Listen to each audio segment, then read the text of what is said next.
Hello dear students, welcome to Lakshya academy. आज के video में हम पढ़ने वाले हैं संपूर्ण इलेक्ट्रिकल वायरिंग जो है हमारी, इसका हमने पार्ट 1 जो है वो कंप्लीट हुआ है। ये जो हमारा पार्ट है ये पार्ट है 2, है ना। इसका पहला पार्ट आपने नहीं देखा है तो चैनल पर डला हुआ है, आप उसे जाकर देख लेंगे, चेकआउट कर लेंगे, ठीक है। आप चैनल को पहली बार विजिट कर रहे हैं तो चैनल को सब्सक्राइब करेंगे, और वीडियो को पहली बार देख रहे हैं, अच्छा लग रहा है आपको तो वीडियो को लाइक करेंगे। चलिए देखते हैं आगे, हमारे सेशन में बढ़ते हैं हम। देखिए, हम पढ़ रहे थे इसमें केसिंग कैपिंग वायरिंग के बारे में, ठीक है। केसिंग कैपिंग वायरिंग के बारे में पढ़ रहे थे। तो केसिंग को गिट्टियों पर लगाने के लिए गिट्टियों की आपस में दूरी जो होती है वो कितनी होना चाहिए, 45 सेंटीमीटर होने चाहिए, या इससे अधिक नहीं होनी चाहिए। आप इसका विशेष रूप से ध्यान रखेंगे, 45 सेंटीमीटर से अधिक नहीं होना चाहिए।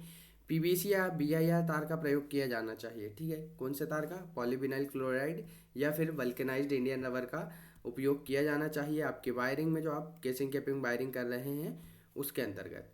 अगली टर्म है हमारा, तारों में जोड़ को लगाना हो तो जॉइंट कटआउट लगाना चाहिए। क्या लगाना चाहिए, जॉइंट कटआउट लगाना। देखिए, ये आप देख पा रहे हैं, इसे हम कहते हैं केसिंग और इसे कहते हैं केपिंग। केसिंग का मतलब क्या होता है, जो हम बाल पर स्क्रू की सहायता से या कील की सहायता से ठोक देते हैं। इनमें ये जो नाली बनी हुई होती है इन्हें हम बोलते हैं ग्रुप्स कहते हैं। क्या कहते हैं, ग्रुप्स कहते हैं। उसके ऊपर हम ये पट्टी, यहाँ पर केबल हमारा, ये जो ग्रुप्स बने हुए इसमें हम केबल हमारा डाल देते हैं, और उसके बाद ये जो कवर होता है हमारा, इसे हम क्या बोलते हैं, कवर बोलते हैं, ठीक है, या कवरिंग बोलते हैं, ठीक है, कैपिंग जिसे हम कहते हैं। इसको फिर हम अलग से पट्टी की सहायता से चिपका देते हैं। ये वाली जो आप केसिंग कैपिंग देख पा रहे हैं ये वुडन वाली है, ठीक है। किसकी है, लकड़ी वाली है। अभी जो चल रही हैं करेंटली वो कौन सी होती हैं, पीवीसी वाली, आपकी पॉलीविनाइल क्लोराइड वाली केसिंग कैपिंग का प्रयोग आजकल किया जा रहा है। इसी के साथ आगे बढ़ते हैं हम। क्या कुछ इंपॉर्टेंट और टर्म है इसमें, तो इंपॉर्टेंट टर्म में आता है केसिंग कैपिंग के लिए प्रयोग की जाने वाली लकड़ी सूखी व टिक वुड की होनी चाहिए। टिक वुड हम किसको बोलते हैं, सागौन को, है ना। किसको बोलते हैं, सागौन की लकड़ी का हम प्रयोग करते हैं केसिंग कैपिंग। बट ये पहले की जाती थी, अब इनका उपयोग नहीं हो रहा है, अभी हम कर रहे हैं पीवीसी का उपयोग। अगला टर्म है, केसिंग कैपिंग को दीवार के अंदर नहीं दबाना चाहिए। ये क्या हो, ओपन वायरिंग के जैसे ही होती है हमारी, है ना, ओपन वायरिंग होती है, अंडरग्राउंड नहीं होती है, ये वॉल पर फिट की जाती है। केसिंग कैपिंग के बीच गैप नहीं होना चाहिए, है ना, मतलब जो कवरिंग होती है वो पूरी पैक होना चाहिए आपकी, ठीक है। अगले टर्म की ओर बढ़ते हैं। केसिंग को कसने के लिए 35 सेंटीमीटर मतलब 35 व केपिंग को कसने के लिए 15 मतलब 15 के स्क्रू को लगाना चाहिए, ठीक है। कितने, 35, केसिंग को कसने के लिए 35 का स्क्रू, और कैपिंग को कसने के लिए 15 के स्क्रू का उपयोग किया जाना चाहिए, अगर लकड़ी की आप यूज़ कर रहे हैं तो। वायरिंग में आवश्यकता अनुसार T joint, bridge joint, T bridge joint, cross bridge joint आदि लगाना चाहिए। जहाँ पर आवश्यकता हो वहीं पर लगाना चाहिए। अगली टर्म है, वायरिंग में तारों की क्रॉसिंग पर ब्रिज जॉइंट लगाना चाहिए, ठीक है। हमारी अगर वायरिंग में कहीं पर क्रॉसिंग है तो वहाँ पर कौन सा जॉइंट लगाएंगे हम, ब्रिज जॉइंट लगाएंगे, ठीक है। चलिए इसी क्रम में आगे बढ़ते हैं हम। अब इसके लाभ क्या क्या होंगे हमारे को, केसिंग कैपिंग के लाभ देख लेते हैं हम। तो पहला लाभ यह है, वायरिंग देखने में अच्छी लगती है, सुंदर लगती है। इस वायरिंग की आयु लंबी होती है। फेज व न्यूट्रल तारों की पहचान आसानी से हो जाती है, क्योंकि केसिंग कैपिंग हम जैसे ही निकालते हैं हम कलर कोड दिख जाता है प्रॉपर। फिर अगला होता है, तारों पर वातावरण का प्रभाव नहीं होता है, ठीक है, तारों पर वातावरण का प्रभाव नहीं होता है। अगली टर्म देखते हैं, इसके नुकसान भी होंगे कुछ, है ना, डिसएडवांटेजेस होंगे। तो वो क्या है, तो आग लगने की संभावना अधिक रहती है, अगर ओपन रहेगी तो आग लग जाएगी इसमें। दोषों को ढूंढना कठिन कार्य है। अच्छी वायरिंग करने के लिए कुशल कारीगर की आवश्यकता होती है, ताकि वायरिंग अच्छे से हो सके आपकी, मतलब एक वेल्ड स्किल्ड आपको टेक्नीशियन की आवश्यकता होती है। इसी के साथ वायरिंग को बढ़ाना कठिन कार्य, मतलब आगे बढ़ाना है तो ये कठिन कार्य है। क्यों, क्योंकि इसमें हम पहले से प्री डिफाइंड पतले तारों का यूज़ करते हैं, ज़्यादा मोटे कंडक्टर का भी यूज़ हम नहीं कर सकते। इसी के साथ आपको बता दूं, यदि आप अच्छे एक टेक्नीशियन हैं, स्किल्ड पर्सन हैं, आप अगर जॉब करना चाहते हैं या वायरिंग संबंधित कार्य करना चाहते हैं, तो आप इस नंबर पर कांटेक्ट कर लेंगे, जो कि आपके स्क्रीन पर शो हो रहा। हमारा कोर्स है 6264940991। आप इस पर मैसेज करेंगे। आप अगर टेक्नीशियन प्रॉपर सर्टिफिकेशन कोर्स चाहते हैं, यदि आपने आईटीआई डिप्लोमा किया हुआ है, तो आपके लिए काम सिखाने की जिम्मेदारी हमारी। अगला जो टर्म है, आपको हम सर्टिफिकेट भी प्रोवाइड करते हैं, ठीक है, क्या करते हैं, सर्टिफिकेट भी प्रोवाइड करते हैं, जिसमें आपको 6 महीने के साल भर का, है ना, मतलब 1 ईयर का आपको सर्टिफिकेट हम प्रोवाइड कराते हैं। और आपको ऑन फील्ड आपको जो होती है वायरिंग्स वगैरह सिखाते हैं हम, टेक्नीशियन, एक स्किल्ड पर्सन हम बनाते हैं। फिर अगली वायरिंग आती है बेटन वायरिंग, इसे हम CTS या TRS वायरिंग भी कहते हैं। ठीक है, यह वायरिंग लकड़ी की बेटन पर की जाती है। इस वायरिंग में CTS या TRS की तारों का प्रयोग किया जाता है। CTS का मतलब क्या है, केब टायर सेट, और इसका होता है टफ रबर सेट। जो हमारी वायरिंग होती है या केबल होते हैं, उनका हम प्रयोग इसमें करते हैं। अगली टर्म आती है लकड़ी की बेटन की मोटाई 12 mm होनी चाहिए तथा चौड़ाई जो होती है 12 से 35 mm तक होती है। बेटन पर तारों को जकड़ने के लिए तांबे या टीन की बनी क्लिप का उपयोग किया जाता है, प्रयोग किया जाता है। बेटन क्लिप क्या होता है इसे हम समझते हैं, आप डायग्राम में देख पाएंगे। अब क्लिप जो होती है उसको 3 प्रकार की होती हैं। पहला टाइप है आपका बकल क्लिप, दूसरा है लिंक क्लिप, तीसरा है फेरी क्लिप। ठीक है, बकल क्लिप, लिंक क्लिप और फेरी क्लिप। इसके बाद देखते हैं हम अलग अलग प्रकार की जो हमारे टाई है या क्लिप है उन्हें। तो लिंक प्रकार के लिए वायरिंग, लिंक के लिए लिंकिंग आई, ठीक है, भी होती है। ठीक है, लिंक, ये जो हमारी देखिए यहाँ पर ये कौन सी है, बकल क्लिप, ये लिंक क्लिप और ये फेरी clip.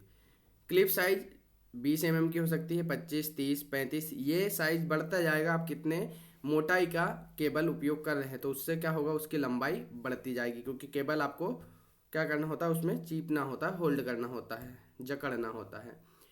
TCS TRS batten wiring को शुरू करने से पहले BIS रूल पता होना चाहिए आपको, कौन से, 732 1963। ठीक है, लकड़ी की बेटन अच्छी लकड़ी या टिकवुड की होनी चाहिए। वायरिंग तारों की मोटाई 10 mm या इससे अधिक नहीं होनी चाहिए, है ना, क्योंकि ये क्लिप प्रॉपर पकड़ नहीं पाएंगे, फिर उसको होल्ड नहीं कर पाएंगे। अगला है वायरिंग की तारों को गोलाई में जोड़ना चाहिए तथा तारों को समकोण पर नहीं मोड़ना चाहिए। ठीक है, क्योंकि ये जो कंडक्टर होते हैं उसका इंसुलेशन होता है हमारा, क्या होता है, बहुत मजबूत होता है, भंगुर टाइप से भी हम कह सकते हैं, क्योंकि अगर मोड़ेंगे तो ये टूट जाएगा कंडक्टर, इसका इंसुलेटर जो है वो टूट जाएगा। अगला है दो क्लिप के बीच की दूरी हॉरिजॉन्टल स्थिति में 12 सेंटीमीटर तथा वर्टिकल स्थिति में 18 सेंटीमीटर से अधिक नहीं होनी चाहिए। हॉरिजॉन्टल से तात्पर्य इस टाइप से, जैसे एक क्लिप आपने यहाँ पर लगा दी और एक क्लिप यहाँ पर, तो इन दोनों क्लिप्स के बीच की जो दूरी होनी चाहिए, ठीक है, वो कितनी होनी चाहिए, 12 सेंटीमीटर से अधिक नहीं होनी चाहिए। और अगर वर्टिकली यूज़ कर रहे हैं, जैसे एक क्लिप ये हो गई, एक क्लिप ये हो गई, तो इन दोनों के बीच की जो दूरी है ये 18 सेंटीमीटर से ज़्यादा नहीं होना चाहिए। ठीक है, चलिए आगे बढ़ते हैं इसी क्रम में हम। वायरिंग की तारों में खिंचाव नहीं होना चाहिए। ठीक है, ज़्यादा तनन सामर्थ्य नहीं होना चाहिए, ज़्यादा खिंची हुई वायरिंग नहीं होना चाहिए। तारों को क्रॉस करते समय ब्रिज जॉइंट का प्रयोग किया जाना चाहिए। ठीक है, अब बेटन वायरिंग के लाभ क्या हैं, ठीक है, एडवांटेजेस क्या हैं, इसे नमी वाले स्थानों पर कर सकते हैं। यह वायरिंग देखने में अच्छी लगती है क्योंकि इंसुलेशन अच्छा रहता है इसका। दोषों को ढूंढना आसान होता है, वायर ओपन होता है क्योंकि हमारा। अगला है कंड्यूट तथा लेड सिथ्ड वायरिंग से सस्ती पड़ती है। इस वायरिंग को करना आसान होता है क्योंकि ओपन वायरिंग होती है, एक प्रकार की है। फिर होता है बेटन वायरिंग। तो बेटन वायरिंग की जो हानियां हैं, डिसएडवांटेजेस है, वो क्या है, वायरिंग के लिए योग्य कारीगरों की आवश्यकता होती है। इनका प्रयोग बाहरी व धूप वाले स्थानों पर नहीं कर सकते। तेजाब वाले स्थान जैसे बैटरी चार्जिंग कमरे आदि में प्रयोग नहीं कर सकते क्योंकि ये केमिकल प्रूफ नहीं होती हैं। इसके बाद लेड सिथ वायरिंग जो होती है हमारी, लेड सिथ वायरिंग, यह वायरिंग बेटन वायरिंग की तरह ही की जाती है। लेड सिथ तारों पर कठोर रबर के स्थान पर लेड का कवर होता है, मतलब इंसुलेशन किसका होता है, आपका लेड का चढ़ा हुआ होता है। यह तार को यांत्रिक चोटों से बचाता है। ठीक है, फिर अगली टर्म है लेड एक प्रकार की धातु होती है, इसलिए इस वायरिंग को अर्थ किया जाता है। ठीक है, क्या होता है, एक प्रकार की धात्विक कवर होता है, इसे अर्थ करना पड़ता है। अगला, इस वायरिंग में क्लिप्स को आपस में 10 सेंटीमीटर से 15 सेंटीमीटर की दूरी पर लगाया जाता है, जैसा भी हमने समझा, है ना। दो गिट्टियों के बीच की दूरी 60 सेंटीमीटर से अधिक नहीं होना चाहिए। अगला है जोड़ वाले स्थानों पर जॉइंट बॉक्स लगाना चाहिए। इस वायरिंग का उपयोग नमी वाले स्थानों में कभी कर सकते हैं। ठीक है, नमी वाले स्थानों में भी कर सकते हैं। अगला है कंड्यूट वायरिंग क्या होता है, जनरली जो हम अंडरग्राउंड वायरिंग करते हैं वो कंड्यूट वायरिंग ही होती है। पाइप द्वारा जो हम वायरिंग का उपयोग करते हैं वह होती है हमारी कंड्यूट वायरिंग। ठीक है, कंड्यूट वायरिंग क्या होता है उसे समझ लेते हैं। इस वायरिंग को घर, कार्यालय, वर्कशॉप, कारखानों में जनरली हम कंड्यूट वायरिंग का ही प्रयोग करते हैं, अधिक प्रयोग किया जाता है। इस वायरिंग में तारें यांत्रिक चोटों से सुरक्षित रहती हैं। यह मुख्यतः दो प्रकार की होती है, सरफेस कंड्यूट वायरिंग और कंसील्ड कंड्यूट वायरिंग। अब सरफेस कंड्यूट वायरिंग क्या होता है, इस वायरिंग में कंड्यूट पाइप को दीवार के ऊपर लकड़ी के गुटकों पर सैडल पत्ती की सहायता से, सैडल की सहायता से कसा जाता है। कंड्यूट पाइप लोहे के हो सकते हैं, आयरन के, पीवीसी के हो सकते हैं, है ना, आवश्यकता अनुसार प्रयोग किए जाते हैं। अब लोहे के कंड्यूट पाइप को जंग से बचाने के लिए पेंट कर दिया जाता है, या फिर यहीं पर हम यूज़ करते हैं जीआई पाइप का। किसका यूज़ करते हैं, जीआई पाइप का। लोहे के कंड्यूट से की गई वायरिंग को अर्थ वायर से संयोजित किया जाना चाहिए, अर्थ किया जाना चाहिए, जहाँ पर आपको अर्थ पॉइंट के सिंबल्स दिए हुए होते हैं। ये आप वायरिंग देख पा रहे हैं, ये क्या है, हमारी कंड्यूट वायरिंग है, पर कौन सी, सरफेस।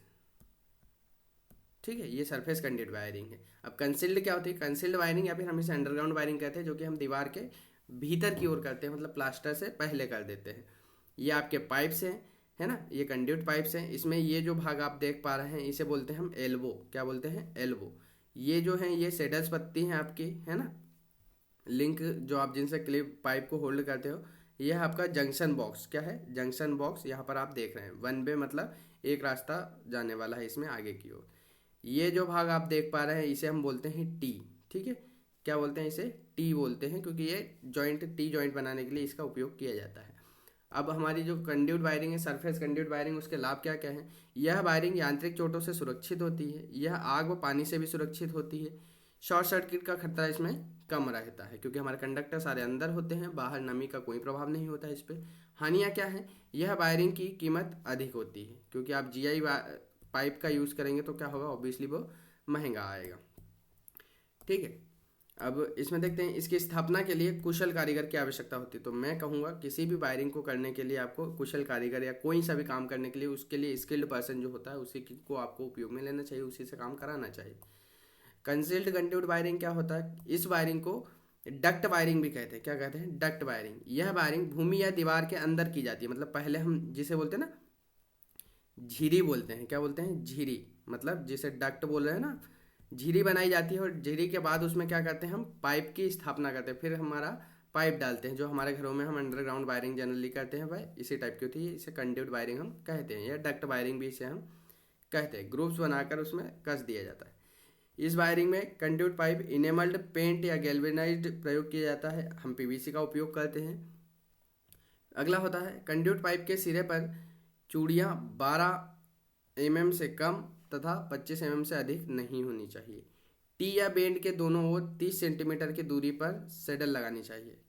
कैसे, जैसे ये हमारा टी लगाना है हमको, ठीक है, हमने यहाँ पर टी कनेक्शन किया, यहाँ पर टी वाला एक जॉइंट लगाया, तो एक सैडल आपको यहाँ ठोकना है कि यहाँ पर 30 सेंटीमीटर से ज़्यादा दूरी नहीं होनी चाहिए, कम हो जाए भले ही वो, ठीक है। तो आप सैडल कहाँ पर लगाओगे, एक 30 सेंटीमीटर पर यहाँ पर, 30 सेंटीमीटर यहाँ पर। ये जो हमारी टी है इसके बाद से। अगली टर्म है पीवीसी कंड्यूट पाइप की मोटाई कितनी होनी चाहिए, 1.5 mm से कम नहीं होनी चाहिए। अब इसके लाभ क्या क्या है, कंसील्ड वायरिंग छिपी रहती है जिससे भवन की सुंदरता बनी रहती है। इस पर वातावरण का कोई प्रभाव नहीं होता है।